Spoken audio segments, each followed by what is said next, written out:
Mindfulness is simply about paying attention to what you're doing with your mind. It's about being aware of how you're using it. So what does that mean?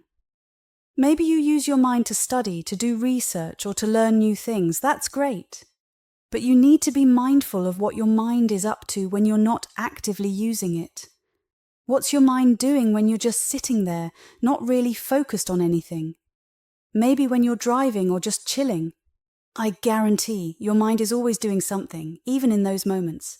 It might be replaying a conversation, worrying about something embarrassing you said, or stressing over some past mistake. Sound familiar? That's your mind at work when you're not paying attention. The key is to become aware of these moments and understand what's going on in your mind. Once you do that, you can start to let go of those unnecessary thoughts and focus on what really matters, living your life fully, without being weighed down by your own mental baggage. So now, what's the benefit of that? The answer is, there is none. Imagine this. You're driving on a road, maybe on a vacation or heading to Miami, and you see a billboard. That billboard suddenly reminds you of a problem you had with your father or mother 25 years ago. Your mind starts replaying that old conversation as if it's happening right now. Or maybe it reminds you of your ex-husband or something else from the past, and it just keeps playing in your head. What good does that do? What benefit do you get from that? In business, relationships, or life, most people wouldn't go through with something if the cost was 100 and the benefit was 0, right? That's what I'm saying. The cost of dwelling on these thoughts is huge, but the benefit is absolutely nothing. All it does is make you anxious, nervous, and scared. Do you get that? So why do you put up with it? This is what mindfulness is about. We create a world inside ourselves that fits our self-image because we're trying to hide from our true selves behind that image, right? But the world outside doesn't care about the world we've created in our heads. Reality is what it is, and it doesn't match what we made up. The world operates on its own rules like the weather. It might rain on your birthday, but the rain has nothing to do with your birthday. It's just how the weather works, based on science, like low-pressure zones. So when we base our happiness or security on how we want the world to be, we're setting ourselves up for disappointment and stress. Even if I start my day with a to-do list to make myself feel more secure, the truth is, I'm still vulnerable. Things can happen that I can't control, and that will throw me off, right? If you live your life trying to hide from yourself, you won't get anywhere. It starts when you decide you don't want to live like that anymore. You don't want your happiness or peace of mind to depend on someone else's mood, actions, or even the weather. You want to find your true self inside and be okay with that. Then you can face the world not by hiding, but by being motivated by love, compassion, creativity, and inspiration, instead of fear. Look at the most powerful people. They try to stay powerful because they fear losing that power. Some of these powerful people, the moment they lose their position or something goes wrong with their finances, they might do something drastic like jump off a building, right? That's because their strength wasn't real. It was based on something outside of them. When that external thing disappeared, they couldn't face it anymore. That's what happens when your sense of self is built on something fragile. You don't want to live like that, right? Why would meditation be helpful? What does meditation have to do with someone like me who's struggling with their own thoughts and emotions? Meditation is actually very simple. The most basic type of meditation you'll find today is sitting quietly for 15 minutes in the morning and 15 minutes at night, just watching your breath go in and out. You might wonder, what's so special about watching your breath? How does that connect to yoga or anything else? Well, when you focus on your breath, you're not paying attention to the usual thoughts that run through your mind, the thoughts that complain about life, the ones that are always trying to figure out what you want or don't want, and how to get what you desire. Instead, you're focusing your awareness on something as simple as your breath. This might not seem like much, but it can actually change your life in a big way. Why? Because you're not getting caught up in the restless, anxious mind that's always trying to control everything. The mind becomes disturbed when it's constantly asking, what do I want? What do I not want? How do I make this happen? This way of thinking creates tension because you're fighting against the natural flow of life.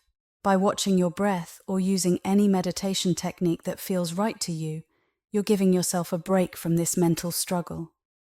You're not watching your mind get all worked up over life's challenges, and by not getting caught up in your disturbed mind, you, yes, you, the real you inside, are allowing yourself to just be, without the constant need to control or change things. Life, much like a game or a sport, is full of challenges and opportunities to do your best. Sometimes you win, sometimes you lose, but the important thing is whether you enjoyed the process and learned something from it. If you face a challenge, like being in a difficult relationship or going through a tough situation, it's not about whether things went perfectly. The real question is, did you grow from the experience? Did you become a better version of yourself because of it? Every moment in life is a chance to learn. The experiences you go through, whether they're good or bad, make you who you are. You're better off having these experiences than not having them at all. If you've never traveled, you miss out on the lessons that come with seeing new places. If you've never fallen in love, you miss out on understanding what love really is. It's through these experiences that you grow and become a fuller, richer person. When life offers you an experience and you embrace it and learn from it, you're always better off than before. It won't make things worse unless you resist what's happening. If you fight against the experience because you don't like it, it can really mess up your life. But the fact that you got to have the experience at all is something special, something to be grateful for. It's a chance to see how someone who is mindful lives their life. But you can't just decide to live like that without dealing with what's going on inside you first. If you try to skip that step, you'll end up just pushing down your real issues. You might come to me and ask, what do I do if someone dies? What should I do if something terrible happens? That shows you haven't really understood yet. You need to work on yourself first. Be happy from within. Feel whole and complete on your own. Let love flow from within you because you've cleared out all the negative stuff that's been holding you back. Then take that energy, your enthusiasm, passion and love, and share it with the world. Approach everything in life with honor, respect and gratitude for the opportunity to be part of it. You have the right to live like this. If you're a student, embrace going to school. Don't just focus on graduating so you can get a job. School, especially college, is one of the best experiences you'll ever have. Think about it. Someone is paying for you to sit and listen to smart people share their knowledge. You don't even have to search for this information. It's handed to you. And yet, some students waste that opportunity by not paying attention. If you find yourself always looking forward to something else, like meeting your boyfriend, it's because you're not content with where you are right now. When you're not okay inside, you can't enjoy what's happening to you. You're constantly searching for something that will make you feel better, something that will make everything okay. The real problem is that you're not okay inside. If you were, your life would be completely different. Take relationships, for example. If you think a relationship is supposed to make you feel loved, needed, and important, you're mistaken. Love should already be a part of who you are. You should feel whole and complete within yourself. You should have a deep sense of openness and strength. Once you've reached that place, then you can share that love with someone else in a relationship. Don't go into a relationship expecting the other person to fill the gaps in your life. Don't get upset if they don't give you what you're looking for. That's not how it works. I've learned that if you can't fix what's wrong inside yourself, no one else can do it for you. They've got their own problems to deal with. The point is, life has a way of guiding you if you're open to it. You don't have to force things to happen. Just work on being okay inside and let life take you where you need to go. What I discovered was even more unsettling than what you might think. Watching that inner voice in action made me realize how erratic and unreliable it is, It changes its mind constantly. 1 minute it says one thing and the next it says the opposite. It's no wonder people turn to drinking or drugs. They're trying to escape that crazy inner mess. The voice in your head can drive you nuts if you don't take the time to understand it. Do you see what I mean? People often try to get away from the chaos inside themselves because it's just too overwhelming. Over many years, I started a personal experiment to see what would happen if I stopped listening to that constant chatter in my mind. You know, the voice that tells you what to do, what to like, and what to avoid. Instead of listening to that voice, I decided to pay attention to life itself, to the events unfolding around me. What if, I wondered, the things happening right in front of me were more important than whether I liked them or not? What if I started to listen to life instead of just reacting to how I felt about things? This approach meant letting go of my personal preferences and not just blindly following what my mind was telling me. Sometimes my mind would tell me to do something and I wouldn't do it. Other times it would tell me not to do something and I would go ahead and do it anyway. The key was that I wasn't making decisions based on my mind's constant demands. Instead, I let life guide me. I let the circumstances around me show me the way, rather than relying on the noise in my head. This is what I mean by surrender. It's not about giving in to life or other people. It's not about saying yes to everything. It's about recognizing that the personal thoughts in your head, the ones that say, I like this, I don't like that, I want this to happen, or I hope it doesn't rain tomorrow, are just noise. It's just a bunch of chatter that doesn't really know what it's talking about. It's not about using your mind for intellectual tasks like solving problems or building something. The mind is great for that. I'm talking about the personal mind, the part that's always judging, always trying to control life to fit its own desires. Instead of honoring and respecting the reality of life, this part of the mind tries to make life conform to its wishes, ignoring the fact that life took 13.8 billion years to get to this moment. Think about it. Every single thing that has happened in the universe had to happen exactly as it did for you to be here, right now, experiencing this moment. If your great-great-great-grandparents hadn't met, you wouldn't even exist. Life is incredibly complex and interconnected, and yet our minds often focus on trivial worries and anxieties. When you're anxious, it's because anxiety doesn't know how to relax. It's just anxious by nature. But you, the one who is aware of that anxiety, you can relax. You can choose to step back from the noise in your mind and find a place of calm within yourself. This place is like the zone those athletes talk about.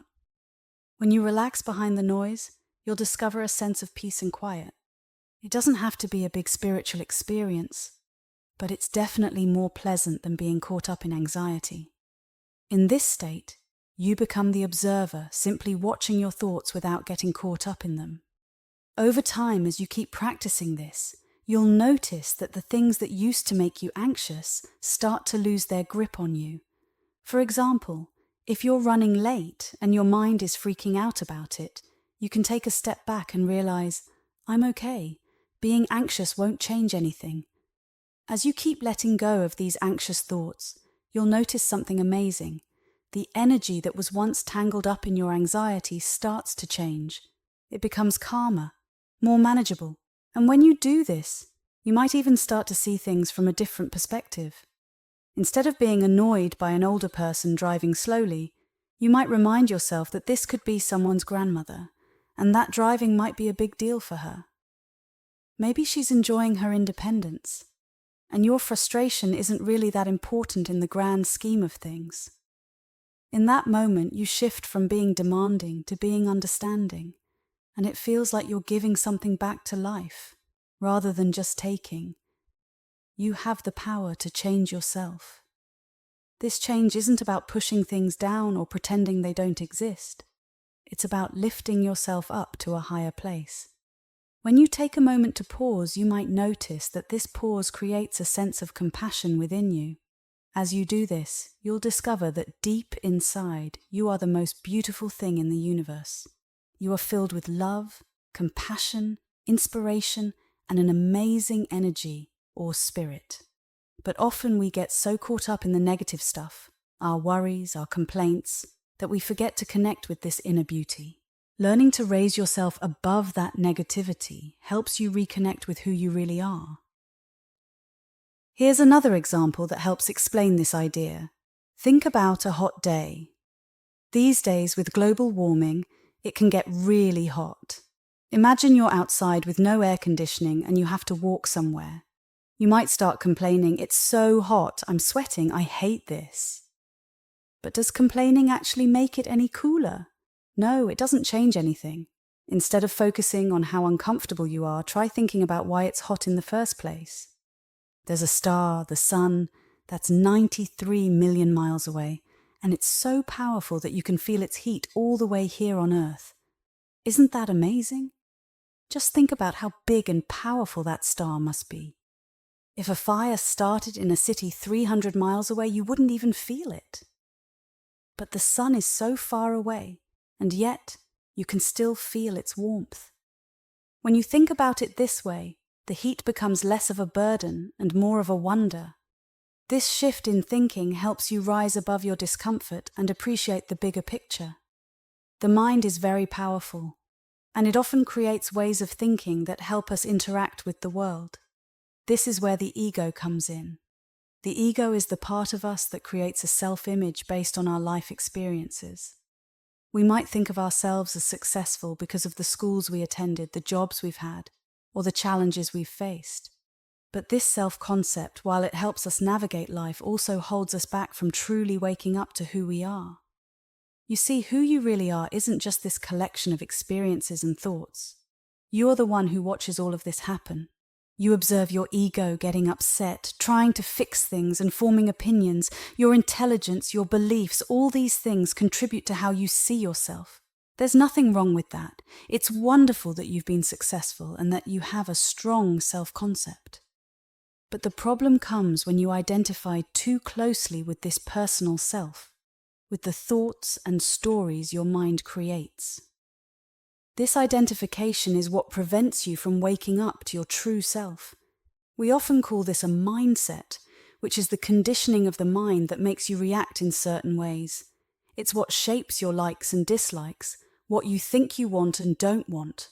But here's the truth. The things you think you want aren't really what you're after.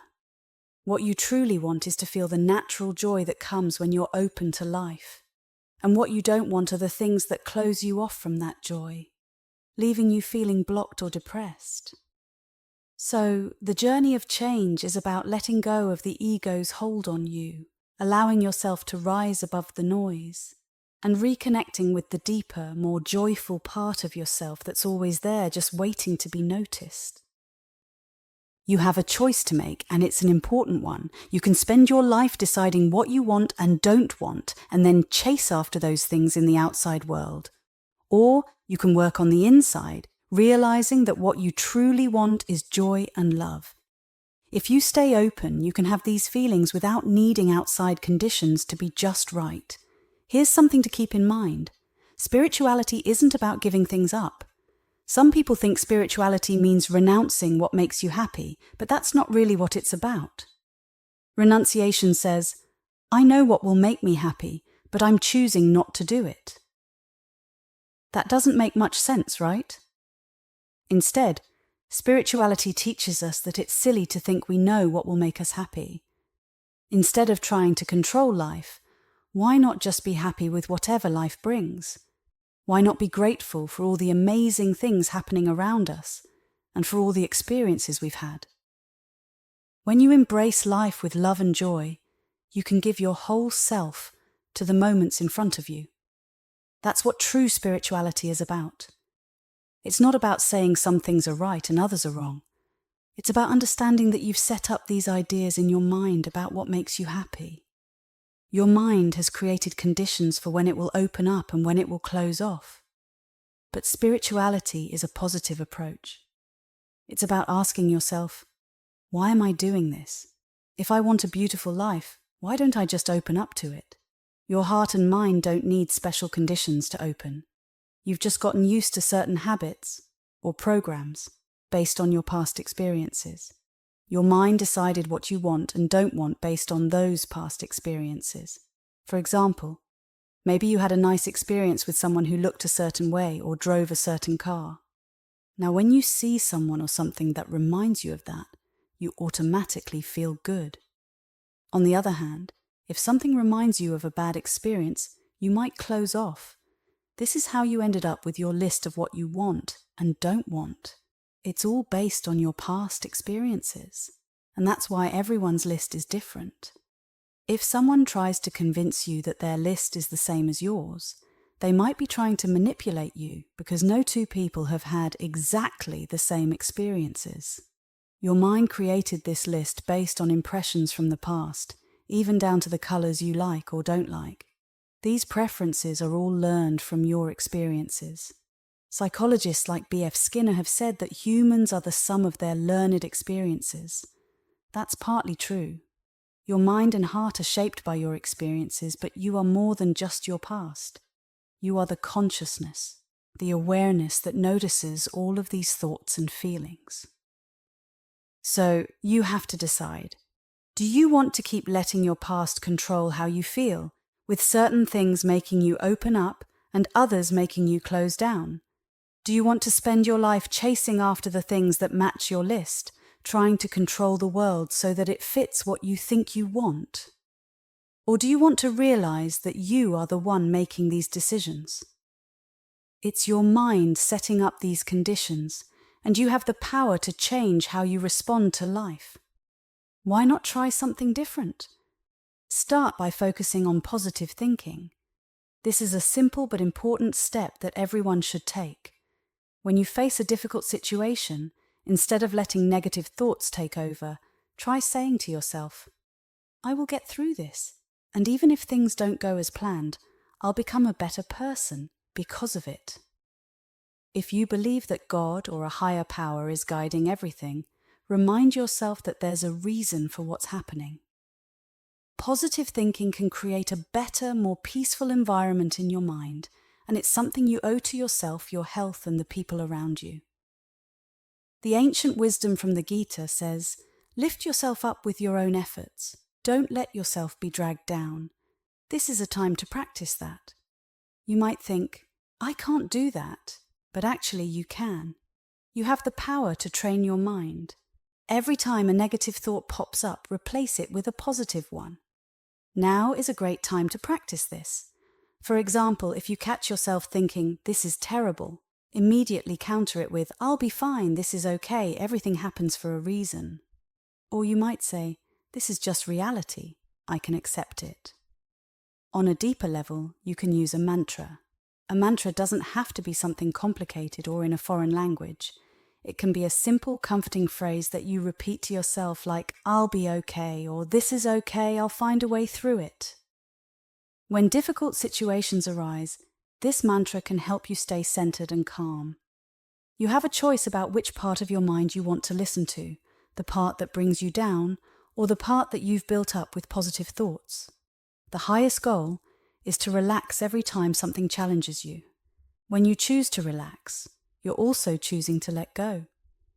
People often ask, "How do I let go?" The act of relaxing, letting your shoulders drop, easing the tension in your stomach and calming your mind, is letting go. It means not getting overly involved in whatever is troubling you. This is the highest state of mind you can achieve, to keep letting go, no matter how tough things get. The harder the situation, the more you should commit to this practice. Make it a daily habit. Spend some time in the morning and evening reminding yourself that this is your goal. Why not approach the challenges inside your mind the same way you deal with challenges in the outside world? When unpleasant experiences come your way, think of them as opportunities to grow. It doesn't mean you wish for difficulties, but if they do arise, see them as chances to become a stronger, more capable person. This idea is similar to the concept of dealing with a thorn. Instead of trying to protect yourself from every thorn or compensating for them, learn to be okay with their presence. Inside, you are completely open. There are no real thorns, just the ones your mind creates. It's like an empty space, looser than clouds, so why not make that space peaceful? If something disturbing enters your mind, remind yourself that the past is gone. You can't change it, and neither can anyone else. But you can change how you respond to what's happening right now. Let's talk about how we often hold on to things from the past and let them affect our lives long after the original event is over. Imagine something bad happened to you when you were a child. Maybe someone mistreated you. At that time, it was definitely their fault. They hurt an innocent child and they were responsible for that pain. But that event ended. They moved away, they passed on, or the situation just changed. The problem is, even though the event is long over, you might have held on to the pain for the next 30 years. That's not on them anymore, it's on you. The person who caused the pain is gone, but you chose to keep that pain alive inside you. How can you keep blaming an event that happened decades ago when it's you who decided not to let it go? You see, you have the power to let go of these past experiences. I always say, let go first. Then, if something is still bothering you, deal with it. You'll find that most of the time, when you truly relax and let go, there's nothing left to deal with. For example, if a friend ignores you when you greet them, it might make you feel uncomfortable, and your mind starts running through all sorts of scenarios. Did she not hear me? Is she mad at me? What's going on? But instead of getting caught up in those thoughts, just relax. Accept that this is what happened and move on. Chances are the next time you see her, it won't even be an issue because you've already let it go. Maybe she didn't hear you, or maybe she was having a bad day. Either way, it's not worth holding on to. By letting go, you find there's usually nothing else that needs to be done. Now think about this from a deeper perspective. What if you were to observe all of this from a place of awareness, as if you were just watching it happen? Many people don't pay attention to the fact that they are aware, but think about it. You see through your eyes, hear through your ears, and feel through your skin. But who is the you that is experiencing all of this? Your eyes don't see on their own, you see through them. Your ears pick up sounds, but it's you who hears them. There's a part of you deep inside that is aware of everything that's happening. Some meditation practices are great at helping you realize this. They teach you to simply listen, to the quiet, to the sounds around you. When you do this, you start to notice that you're the one listening. You are inside, and the world, including your own thoughts, is outside of you. As you meditate and practice being a witness to your thoughts and experiences, you'll discover that your consciousness sits in a quiet center within you, and everything else, your thoughts, your feelings, are just objects that your consciousness is aware of. The highest thing you can do in any situation is to harmonize with the moment that's unfolding in front of you. This applies to everything, your work, your relationships, playing sports, or raising children. Many people get anxious about raising a child, worrying about what they need to do to get it right. But raising a child, like many things in life, is a natural process. The best approach is to be fully present in each moment as the child grows, and to bring your best self to each stage they go through. If you wanted to be a lawyer but you find yourself in a moment with your child, don't let your past ambitions pull you away from the present. Be there with your child, listen to them, understand what they're going through, and do your best to uplift that moment. Each moment in life, whether with a child, at work, or in any other situation, deserves your full attention and the best version of yourself. Here's a way to think about living in the moment and handling life's challenges with a positive mindset. The best thing you can do in any situation is to give it your full attention and do your very best. This approach will bring about the best possible results. You don't need to worry, overthink, feel guilty, or carry any shame. Just focus on what's happening right now. When you approach the present moment with respect and appreciation, you're playing your best game. But it's more than just accepting the moment. You should embrace it with love and gratitude. Remember, most of the universe is just empty space, vast and endless. Yet, here you are, experiencing life with all its colors, shapes, and possibilities. That's something special. Think about this. The nearest star to us, Proxima Centauri, is 4.5 light years away. That's incredibly far. If you could travel at the speed of light, which is fast enough to circle the Earth 8 times in just 1 second, it would still take 4.5 years to reach that star. The next galaxy is millions of light years away. So when you consider how much of the universe is just empty space, the fact that you get to experience life right here, right now, is something to be grateful for. Instead of comparing your current experience to what you wish it could be, or what you think it should be based on your past, try comparing it to nothingness.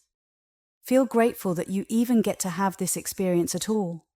If you approach every moment with this mindset, you'll live the best life possible. When you stop resisting what's happening and stop saying, "I don't want this," you'll stop holding on to negative feelings. Life will become more exciting and challenging in a good way, and you'll find yourself emptying out all the unnecessary baggage you've been carrying inside. This emptiness isn't a bad thing. It's a sign of spiritual growth. When you fully embrace each moment with your whole being, you'll feel lighter, more pure, and filled with positive energy. Now let's talk about how you can bring this mindset into the workplace. When you're faced with a situation where nobody knows what to do or where to start, it can feel overwhelming. Everyone might be sitting there admitting, "I have no idea." But here's a method I learned and taught others to get things moving. What I call the yin-yang method of design or problem solving when the answers aren't clear. You don't know where to begin, so you just start somewhere. Begin by asking yourself, what's the absolute minimum we could do? This isn't about finding the perfect answer or even doing it. It's more about exploring the bare minimum that would technically satisfy the task at hand. You discuss it, but you don't dive into the details or start designing anything yet. This conversation is just to get a feel for what's right and wrong about this minimal approach.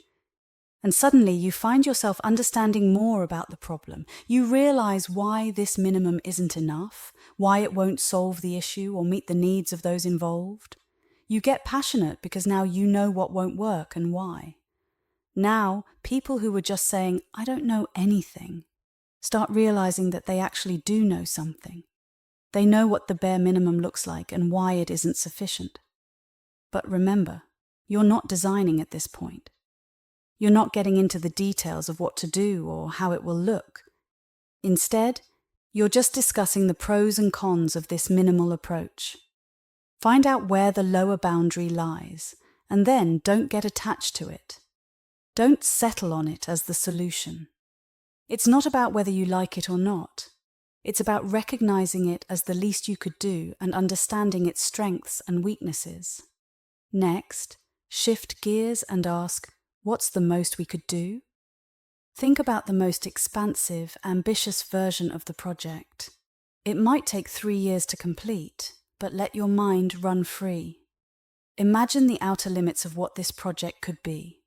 You know going beyond this point would be unrealistic, but now you've explored both ends, the minimum and the maximum. When it comes to overcoming obstacles, the biggest challenge is often the unwillingness to face discomfort. It's like trying to quit a bad habit, whether it's drugs, alcohol, or any other destructive pattern. Someone might be determined to change, but old habits are hard to break. Letting go requires commitment, strength, and the willpower to push through the discomfort. It's not about whether you like the process, it's about whether you can handle it. You must be ready to face the discomfort because the alternative is living in a way you don't want. We all have our own junk inside, unhealthy patterns and reactions we've developed over time, often without even noticing. Just like with addiction, these patterns are hard to break. The obstacle lies in your reluctance to go through the tough process of letting them go. But once you decide, "I want out, I want to let this go," you find your reason. It might be because these patterns are causing you pain, or maybe because you want something better for yourself. Whether it's to escape the negativity or to reach for something positive and fulfilling, both are valid reasons. Maybe you want to live a better life, experience deeper fulfillment, or reach a higher state of being. Whatever your motivation, it should give you the drive and intention to say, I'm letting go. Because when you think about it, the alternative, continuing to live at the mercy of your lowest self, is simply not an option. In our daily work life, we often find ourselves in situations that are perfect opportunities for growth. Take meetings, for example. You're in a room with a group of people, and everyone is sharing their ideas and opinions. The first thing I want to point out is that if you really pay attention, you'll notice you're not truly listening. This doesn't just apply to meetings. It happens in regular conversations too, when you're just sitting and talking with someone. Here's what's usually going on. When someone else is talking, you're not really focused on their words. Instead, you're listening to your own thoughts about what they're saying. Your inner voice might be saying things like, I wouldn't have done it that way, or I wouldn't want that to happen to me. You're thinking about your opinions, judgments, and reactions to what they're saying, instead of just listening to them. Sometimes it's even worse. In many meetings, people aren't even pretending to listen. Instead, they're busy thinking about what they're going to say next. Their mind is occupied with how to formulate their response. This is a big problem because the whole point of being in a meeting is to share and learn from each other. Everyone in the room has had different experiences and perspectives, which means we all bring unique insights to the table. Even if you've worked with these people for years, your backgrounds, upbringings, and life experiences have shaped the way you think. So when you're in a meeting, it's important to realize that everyone has a different set of experiences, and all of those perspectives are valid. There isn't one right way of seeing things. Just like if we all looked out the same window, we'd see different things depending on our angle. Everyone in that room has seen different aspects of life. No one person has the full picture, but together, we can piece together something much bigger. That's why everyone's contribution is valuable. Now let's talk about dealing with criticism. It's natural for criticism to trigger a reaction inside of you. Most people feel that way. But here's an important question to ask yourself. Are you willing to use that criticism as an opportunity for growth? When someone criticizes you, it's like a spotlight shining on the very thing that's holding you back. Are you willing to face it and grow from it? The answer should be yes. When you feel that intense reaction to criticism, your heart races, your breath gets quicker. You might even feel like snapping back. That's a sign that you've hit a blockage inside yourself. It's like running into a wall. The key to overcoming this isn't just about letting go, because those are just words. The real key is learning to relax in the face of that reaction. If someone tells you to relax when you're angry, it might sound impossible because anger doesn't know how to relax. Defensiveness doesn't know how to relax either, but you, the person experiencing these emotions, can choose to relax. The fact that you can notice your reaction means you have a bit of distance from it. You're observing it, not just drowning in it. So, instead of reacting with anger or defensiveness, try to relax and give that reaction some space to release. It's not just about breathing and letting go, which can feel meaningless. It's about making a conscious choice. I want to use this moment for my personal growth. I want to break free from these patterns that hold me back. Once you've set that intention, then focus on relaxing. This approach turns every challenging situation into a chance to grow stronger and more centered. It's not easy, but it's worth it. By relaxing in the face of discomfort, you're giving yourself the space to change and improve. It's not easy to keep calm when you're faced with strong emotions. You'll notice that the energy of the situation tries to pull you in, making you want to react. But instead of getting swept up in it, the goal is to relax. When you relax, even just a little, you create some space inside yourself. This space allows a bit of that intense energy to pass through without taking control. The more you relax, the more you step away from the noise and tension, and the more space you create within. This practice of relaxing and letting go is a very deep spiritual practice. I like to call it R&R, relax and release. It means letting go of everything all the time by simply relaxing and releasing. When you're faced with a situation, don't get caught up in your emotional reaction. Instead, focus on dealing with the situation itself. For example, when you're trying to make a decision, don't just look at the decision itself. Ask yourself, what am I really trying to get from this decision? What's my motive? You'll start to see that your motive usually falls into one of two categories. Either you're trying to make a decision that will make you feel better in the future, to achieve a better state of happiness, excitement, or contentment. Or you're trying to avoid something you don't want to experience, something that makes you uncomfortable or afraid. So instead of getting tangled up in the decision itself, take a step back and ask, what am I trying to achieve here? You'll see that it's either driven by a desire or a fear. Maybe you're trying to decide whether to move to New York or California. You're trying to figure out which one will make you happier, or which one will help you avoid something unpleasant. But when you dig deeper, you'll realize that what you're really trying to decide is how to find happiness inside yourself, how to be in a better state emotionally and mentally. So why not be honest with yourself? It's not really about the decision you're facing. It's about finding a more beautiful state inside yourself. This is where it ties into spiritual practices like yoga. Everything leads back to spirituality, because the state you're looking for, the peace and happiness you want, is already inside you. It doesn't matter where you live, what job you have, or who you're with. What matters is how you're feeling inside. Why not work on improving that inner state instead of putting all the pressure on your mind to make the right decision that you think will determine the quality of your life? The truth is, the state of your being is what truly determines the quality of your life. If you feel whole, complete, and filled with love, it won't matter whether you live in New York or California. You'll be happy wherever you are. On the other hand, if you're disturbed or unsettled inside, no change of location is going to fix that. Moving might help for a little while because it's new and exciting, but that feeling won't last if you haven't addressed what's going on inside you. So take a step back from the decision and look at where you're coming from. Eventually, you'll realize that you've been putting unnecessary pressure on yourself by believing that this decision will determine your happiness. But that's not true. You have the power to determine the quality of your life by connecting with that deep center inside you, the part that remains calm and steady no matter what. When you stop putting so much pressure on yourself to make the right decision, you'll often find that things start to unfold naturally. This doesn't mean you should be indecisive, but rather that when you quiet the noise inside of you, you'll be able to see things more clearly. You'll see what's really happening and what the best course of action might be, not just what will make you happy or help you avoid your fears. This clarity will help you make decisions that are more balanced and aligned with your true self. The best way to live is to make sure that every moment you encounter is better because of your presence.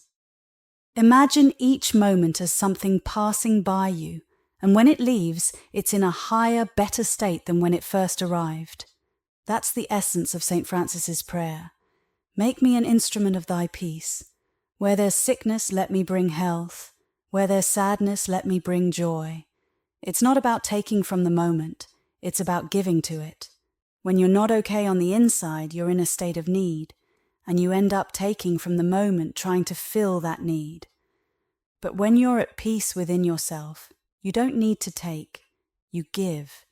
You contribute to the moment, elevating it based on what the moment needs, not what you think should happen. The moment itself communicates with you, and it's not some mystical thing, it's just about paying attention.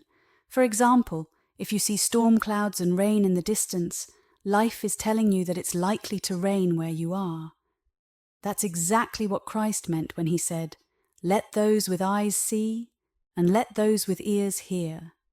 In other words, get out of your head and focus on what's happening right in front of you. Everything you need to know is right there. The moment will guide you, where it's coming from, where it's headed, and what it needs. Your job is to serve that moment, and then let it go. But letting go isn't always easy.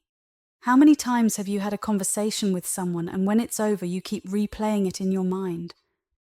I shouldn't have said that. If only I had said this. Oh my God, I messed up. And you keep beating yourself up, thinking you should call them back to fix it. But that's not helpful at all. What you're really doing is missing the next moment because you're stuck in the last one. You're so caught up in what's already happened that you can't be fully present for what's happening right now. Life is a series of conversations.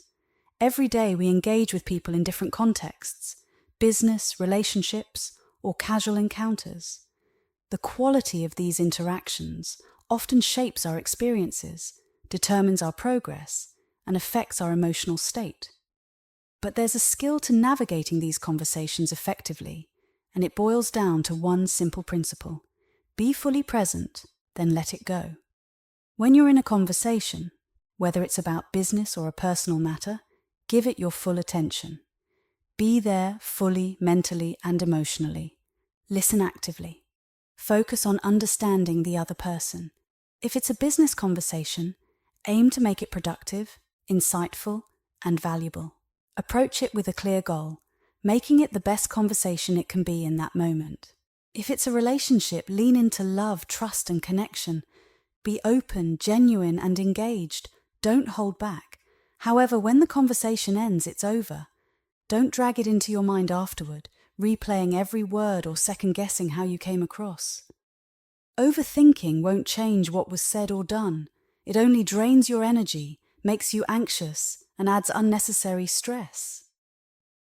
When you walk away from a conversation, let go of any lingering doubts or worry. You did your best in that moment, and that's all you can control. By obsessing over the what-ifs and should-haves, you're no longer in the present, you're stuck in the past, which prevents you from fully enjoying or engaging in the next moment of your life. The real power lies in the balance, being fully present during the interaction and then fully releasing it afterward. This way, your energy remains focused on what truly matters, what you're doing right now.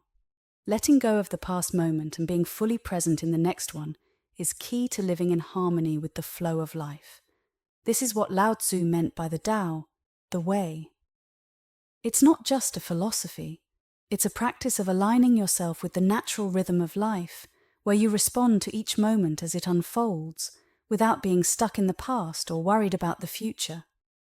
In Zen, martial arts, and even sports, this principle is essential. Take athletes, for example. Football players, boxers, or runners are trained to be completely focused on the present. Why? Because when you're fully immersed in what's happening right now, you're not distracted by your own thoughts, doubts, or regrets. You're in sync with your environment, your body, and the task at hand.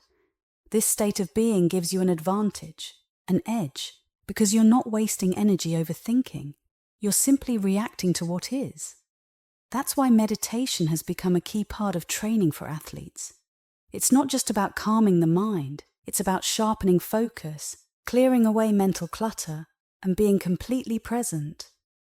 In sports, as in life, the difference between success and failure often comes down to the mental game. The best athletes know how to switch off the noise in their heads and tune into the moment. The same applies to everyday life. Whether it's a conversation, a task, or a challenge you're facing, being fully present allows you to engage with it fully, giving you clarity and freedom from anxiety. And when that moment passes, you move on without dragging it with you. That's living in harmony with each moment, as Lao Tzu and countless other traditions have taught. When you live like this, you're no longer stuck in the loop of your thoughts. Instead, you flow with life, and that flow brings a sense of peace and a sharpened ability to respond to whatever comes next. It's a state of presence that allows you to thrive. Thank you for listening.